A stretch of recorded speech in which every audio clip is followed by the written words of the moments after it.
Peace and love. I wanted to talk about shadow a little bit more. This is part two on the shadow conversation. In this one, we'll be talking about how do we pinpoint shadow elements of the self? How do we get better at understanding how to come up out of those situations and really understanding the lessons that we're learning from them and what tools can aid us along the way.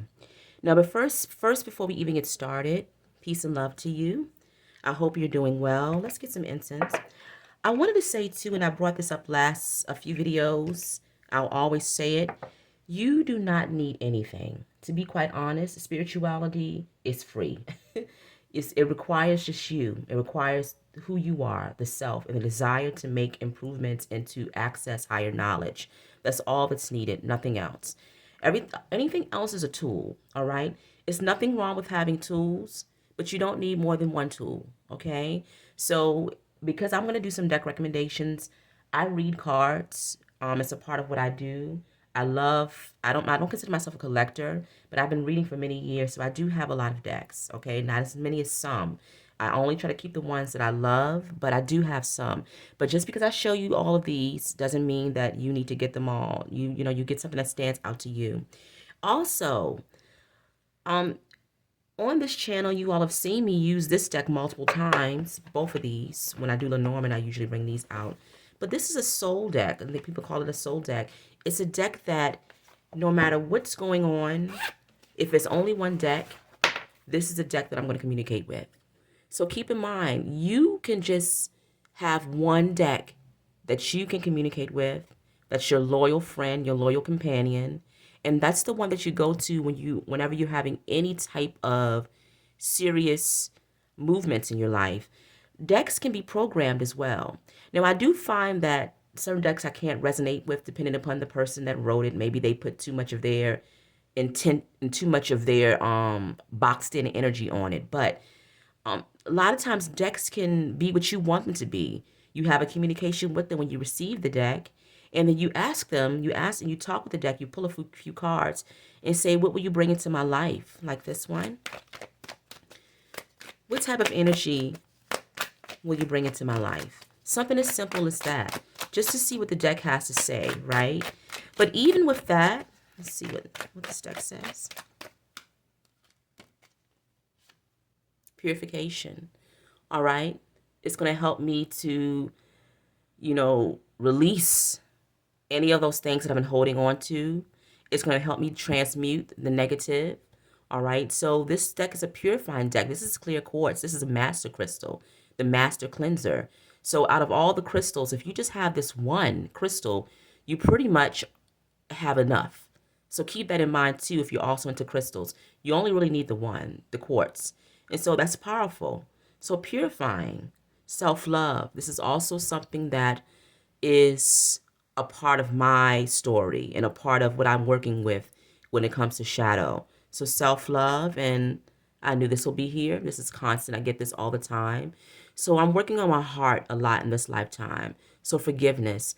This forgiveness card doesn't come up for, it's forgiving myself a lot of times, forgiving the things that haven't gone the way that I thought they would go, or allowing myself to just relax into situations. This forgiveness shows up in different ways. It's not just saying somebody did something wrong to me and I need to forgive them. Because I'm normally quick to move to say, wish people well and wish people good energy and move on about my day. So this forgiveness a lot of times comes up for me. Another thing I'm working on is grounding myself. We have the Mother Earth energy here. So not being so cerebral, coming out of the mind and grounding myself into the body. Also honoring mothers, honoring Mother Earth, honoring myself as a mother, honoring my ancestors who were mothers. And so if you find a deck like this, I love this deck because it just has words on it. Some people will pull this deck and, you'll do the reading. The book is nice for this one. This is called the Crystal. These are called the Crystal Reading Cards. I don't use the book with this deck. I just read it intuitively. But it's a beautiful deck. I've had it for so many years. Some people might not like just I don't know. I love it. Another deck that I want to show you guys, and then we'll talk. We'll get started. Is it species by the thousands? I work with crystal energy, so that's how I tend to be drawn to these decks. This is another one with just a crystal and then keywords on it. And something as simple as, Spirit, what am I working on in this lifetime? What am I working on in this lifetime? Or what are one of the things? Because keep in mind that we are working on many different things. All right, when it comes to shadow elements, it's not just one or two things. We can have many things that we're working on. There's nothing wrong with that. There's no shame in that. All right, so let's see. Spontaneity.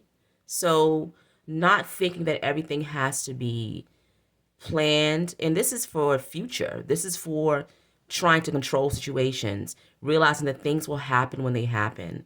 All right, so being more open to lightness in life, being more open to the surprises. That's not easy for me. I'm not a surprise type of person. I had one surprise party my mom threw for me when I was in elementary school. What grade was that? It was third grade, and it just wasn't my favorite experience. They had me sitting in the principal's office for one. That was one thing. I thought I was in trouble, but I was down there for hours. But I can really say that I can count on one hand the times I've been surprised, and that was one of them. And so I thank my mom. She's in spirit now for that, because I don't get surprised too often. But that was one of the surprises, and to this day, I'm thankful for it, but it wasn't my favorite. But being open to surprises, right? That's how things come to you. When you want to control things so much, you become so rigid. Your spirit guides, your higher self, they can't work with that rigidity, so you have to be open. So that's something I have to work on as well. Trusting in the vision, trusting in myself, trusting in my voice, trusting in a higher knowledge, trusting that I have something to share, all of those things. And then releasing it into the world, and allowing it to do what it's going to do. So I love this deck. Leadership, not shying away from being a leader, not shying away from being somebody who has something to say. I'm a background person too. I don't mind that role, but sometimes spirit is saying you're not meant to be in the background. You have to come, and this is a sunstone. So you have to come and shine your light for others to see, and that's what I'm working on. That's why I'm here. But let's talk about book recommendations. So I can't really recommend any books, but what I can say is this is going to be the most important book for you. Not these in particular, but just a journal. So one you keep in your bedroom or your living room, and one you keep on you. What are you doing with your journal? You are writing down your feelings. You're writing down inspiration and things that come to you. Your dream journal, if you have one beside your bed, you're writing down messages and things from your dreams as soon as you wake up, because we'll miss them just like that.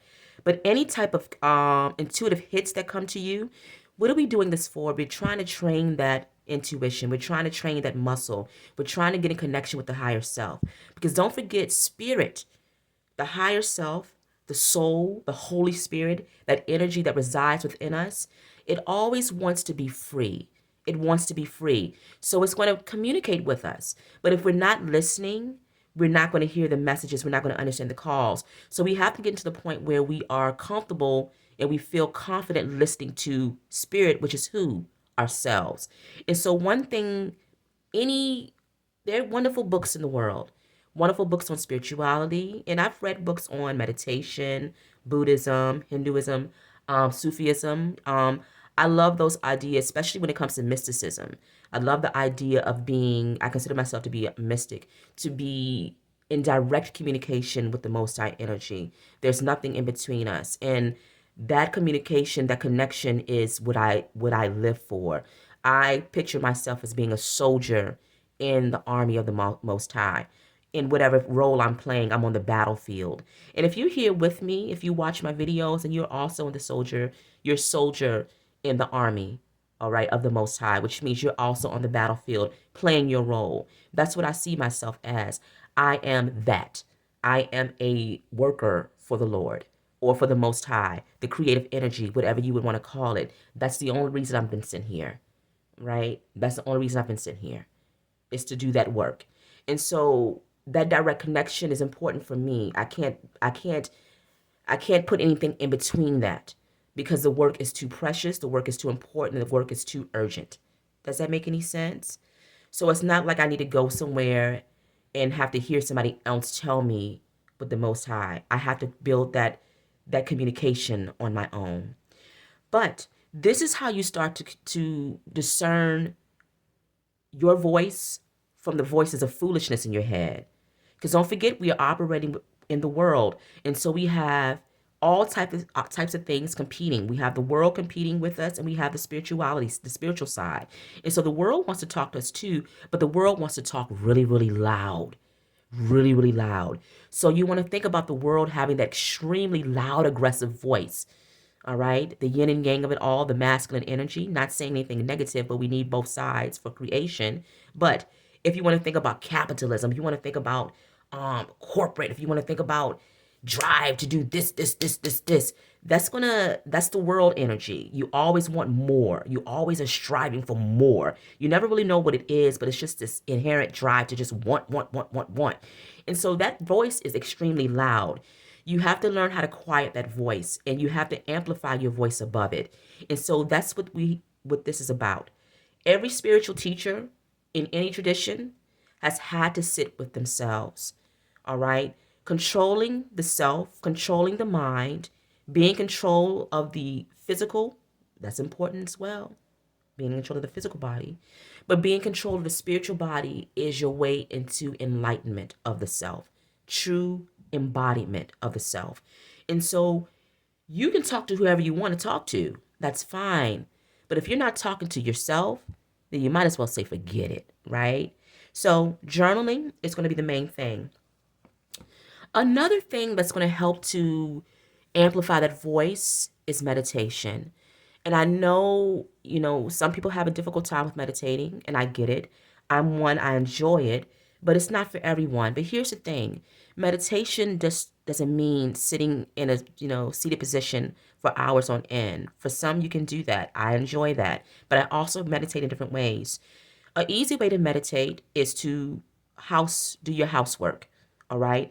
Things around the home, picking up and cleaning. Because you're picking up and cleaning, you're lighting the energy, all right? The energy is you removing some of the heaviness as you're tidying it up. But you can't tidy up with music, and you can't tidy up with the TV, right? Because we want to train ourselves to hear our voices. The voice it becomes it's an internal chatter. And so what happens is, we live in a world where people are like, if you talk to yourself, something's wrong. That's the wrong idea. That's the wrong thought process. If we're talking to ourselves, something is right. Now, if you're out there holding whole conversations, okay, people might look at you crazy, but I've held conversations. I think I told you all in my last reading that I woke up a couple days ago and had an hour-long conversation out loud with my spirit team. Okay, so I have those conversations out loud around my house. I might not take it outside, but some people do. Um, so doing activities that are purifying, we saw the purification card earlier, that we can have silence and we can start to listen. And so in those spaces, washing dishes is another one. These are me just giving some tips. Washing dishes, no music. Eventually you can put music on because music also can give messages. Music also can give messages from your guides and from your ancestors. But let's train ourselves on being able to distinguish between the actual spiritual voice and the worldly voice. Washing dishes. As you're washing dishes, you're asking a question or you're thinking about something that you're ruminating on. So it could be something as we're talking about the shadow. Spirit, illuminate some of the shadow elements that I'm working on this lifetime. Help me think about some of those things. And what you're doing is you're washing, you're meditating, and you're allowing those thoughts to just pop into your mind, whatever those things might be. You're not controlling them. You're relaxing into it. And as you're getting those thoughts, you can say, please elaborate, or I need to know more, or I'm not understanding. Keep in mind that your mind, we have these tools when we're talking about the cards, but your mind is actually an oracle. Because when we come here, we come here with a blueprint. We've talked about that already. The blueprint, you understand DNA, the scientific portion of DNA. The blueprint is the spiritual codes in the cells, right? It's the part that lets the human know, because we're spirits living in human form, living the human experience. It's that part that lets us know when you're here, when you're ready, and when you can communicate with me, which is yourself, without the disturbances of others, right? I will share with you what you need to do. Look at my last video on understanding your purpose, because I think we've confused the purpose with the job. That's not what it is. All right? It's the essence of your spirit. So we already have the book within. Any spiritual teacher, they have accessed the book within and they're sharing that information. The same thing for me. I'm a spiritual teacher. I've accessed the book within. I'm sharing getting you the information on how you can access your personal book within. All right. So the book is already there. You just have to be in a space to flip the pages. You can't be flipping other people's pages. You can't be focusing on other people and what they're doing. Spiritual work requires you go inward at all times. Another thing, walking, spirit walks. I do them all the time.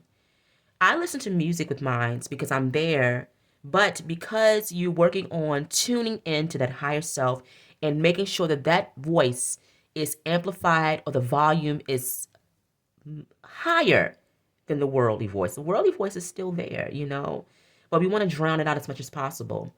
So as you're going in your spirit walks, you're asking questions to yourself. You're asking about what your shadow elements are. You're asking about what healing you need to do. You're asking about what work the Most High wants for you. You're asking about how to bring loving relationships in your life. You're asking Spirit how to love yourself more. You're asking your higher self how to forgive yourself for past mistakes. You're asking all these things. You're talking to yourself. You have to train that muscle. You have to realize the voice within, the voice in your head is the blueprint. It's the book, not the world. Now, if the voice is telling you to go out there and do things that are detrimental to your spirit, then you know you're not talking to the right voice. If the voice is telling you to go and have sex with somebody that you don't even know, bringing in their energy as you're trying to cleanse and purify, keep in mind that all connections are energetic. All right, so be careful of the people that you allow into your environment.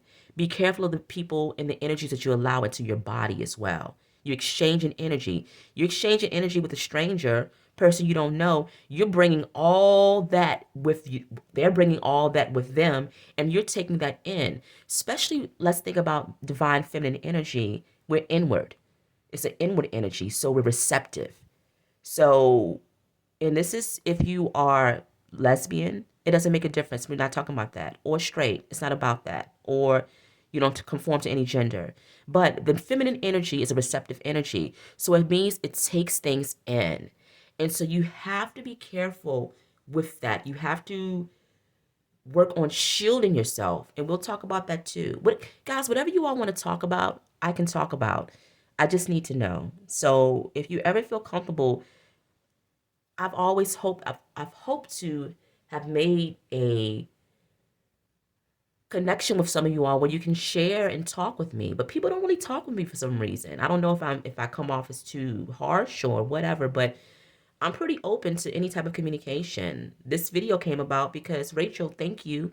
You had a wonderful question and I wanted to answer it for you. I'm here for that.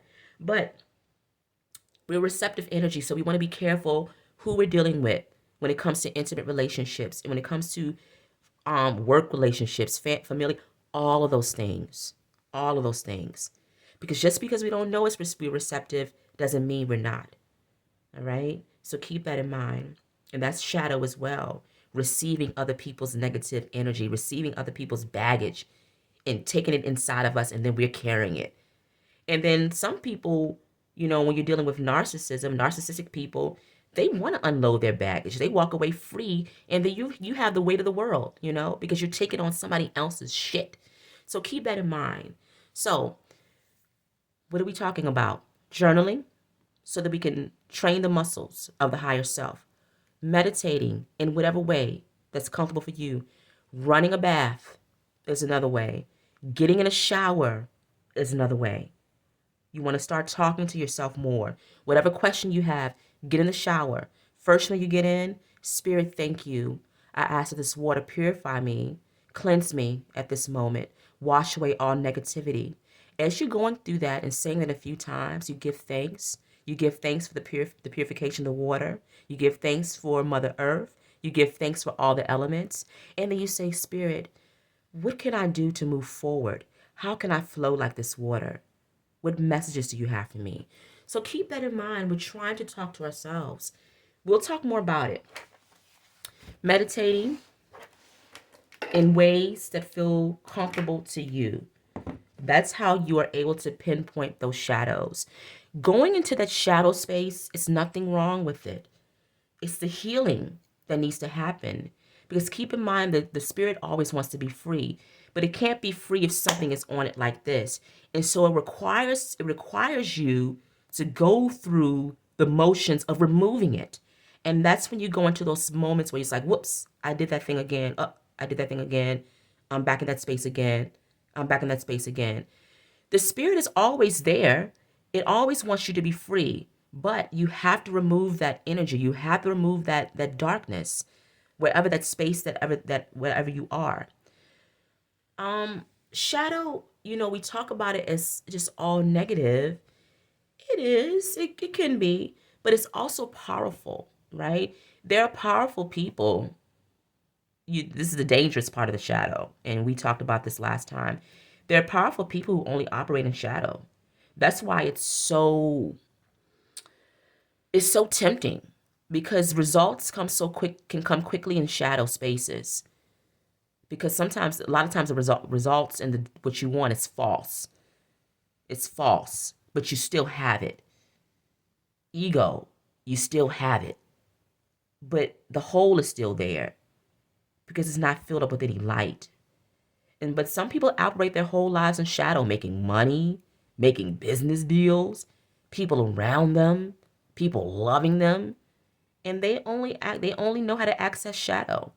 But how powerful can you be, or would you be, if you knew all parts of yourself, the light and the shadow, and you can operate with no shame, knowing that you have those things there, and being your full self? The shadow element isn't something that you can burn away. You can't get rid of it. I don't know if people think that you can. It's always there. You have to understand what it is. You have to have an understanding of what it is, right? All right, so let's see. Let's talk about some recommendations. First, I'm going to start with some easy peasy. And this one is a great one. Carolyn Miss archetype cards. Highly recommend this. And right now, Hay House is having a sale. I don't know when you'll see it, but Hay House normally has a sale every maybe a couple times a year, where they do 50% off decks. This is in that sale. This is a very old deck, and so it shouldn't be so much. Let me see, it's $24.99. It might even be cheaper than half off this price.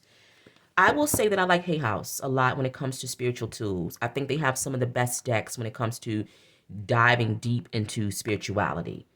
Llewellyn has great tarot decks, and they have some offerings. Rockpool, they have offerings. But when it comes to heavy spiritual work, I tend to like Hay House the most. This deck is really nice. I'm gonna show some of the cards. So they have the light attribute and the shadow. Easiest deck to get. Easiest deck to get and to understand. Archetype cards. Another easy one. This one is called the Essential Oil Oracle cards. And it looks like this. I've used these in the readings. I'm going to pull one for you if you're watching. Spirit, collective message. Whoever's watching today, what are they working on? Shadow. What shadow elements are they working on? Spirit, thank you. Message for collective viewer. Collective energy, I'm sorry. Viewers that might be watching.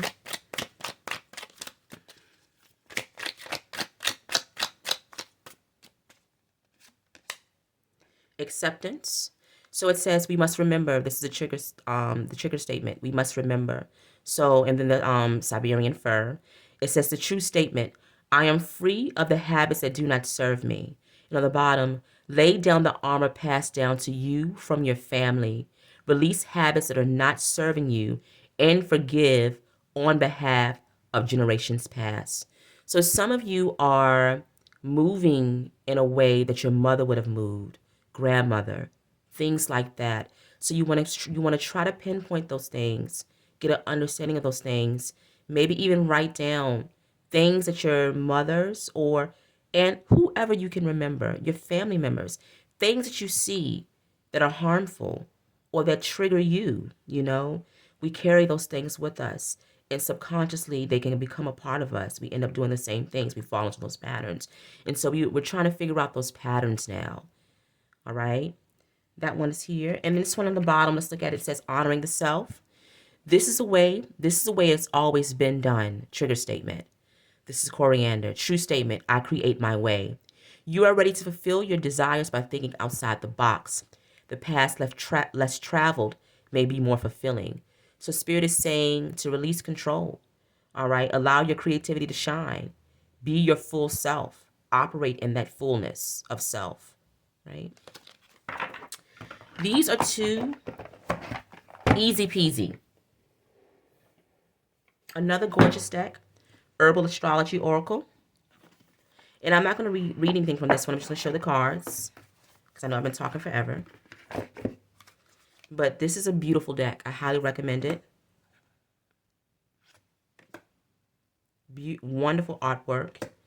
And the messages in this book. I read from the book. Of course, I can read the keyword intuitively and look at some of the pictures, but it's actually it's a really great book. Adriana Ayales. And the illustrations, Josephine Clerks. Highly recommend this deck. Hay House deck. Currently on sale. They have a miniature version. Highly recommend this deck. Black Goddess Within Oracle. Giovanni Washington. Hay House deck. On sale right now. This is not a sales video, but look how beautiful the backs are. And it's Black Goddesses Within Oracle. But if you feel called to this deck, it's information in here for anybody. Any race. Men need to tap into their goddess energy, their divine feminine energy. Blessings. Free. Etiquette. Communication. Just want to show some of the beautiful. Look at these cards. Alignment. And this one has beautiful messages as well. Gorgeous deck. Very healing. One card will do. You're ruminating on something, pull a card. Another one. Hay House. Beautiful deck. Highly recommend. This deck will put you back on track. It's not going to talk about anything else other than becoming a rooted woman. And if you're a masculine watching this deck is for you as well. It wants to get you to that. It wants to get you where those roots are nice and deep. You're planted in the soil. You have a very strong foundation. The last card in this deck is the Rooted Woman. This deck only cares about that. Let me show you.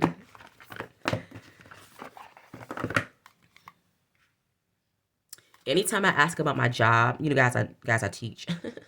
But I also deal in shadow. But I end up getting this card a lot. I'm just like, all right now, come on with this card. But anyway, this is a beautiful deck here. Gorgeous artwork. This is by Sharon Blackie.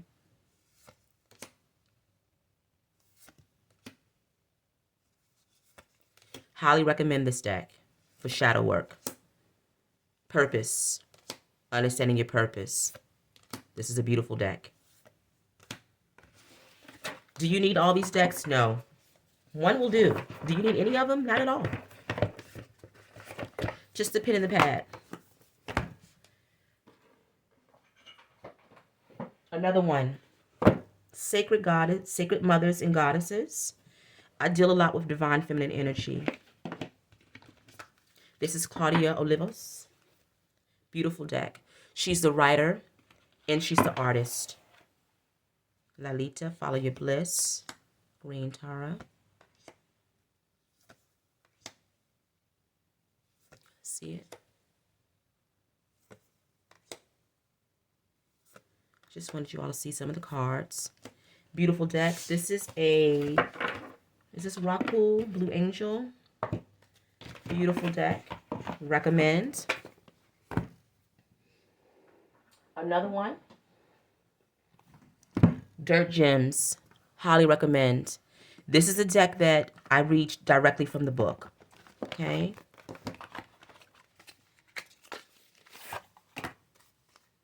And this is by Anne Louise Burdett and Chelsea Granger. I love the artist. I love the artwork. Black Walnut. Look how beautiful this art is.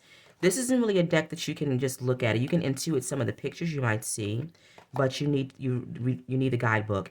And lucky for you, the guidebook is really good with this deck. It's a great deck. It's another one dealing with herbal energy. So I deal with crystal energy. Look at this artwork. My goodness. I deal with crystal energy and I deal with herbal energy a lot. Highly recommend this one. This one has helped me out immensely. Just one card pull. Intermediate or advanced deck. Dark Goddess Tarot. This deck only deals with shadow elements. This deck is not an easy deck to understand. You have to take your time with it and you have to use the book.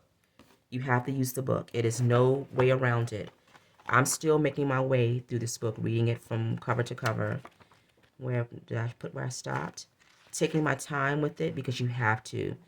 You can intuit, if you're really familiar with the goddesses, you can intuit, but this is a beautiful book. It's a lot of information in here, a lot of write-ups, but it's talking about the goddess and the shadow element. It talks about the dark goddesses, the ones who have been feared in history, that energy. Don't forget, feminine energy is extremely powerful. All right, they want us to think that it's weak. All right, because it's inward thinking, or it could be, it's a receptive energy, but that's powerful. That means you're tapped into spirit. If you're tapped into spirit, it means you know things, you understand things, you know the workings of the world. There's nothing more powerful than that, coming up out of that delusion. So we have Freya. Just want to show some of the cards with this. This is a tarot. This deck is a hard one. What I would do if you do decide to get this deck is just to pull one card and do a reading with it.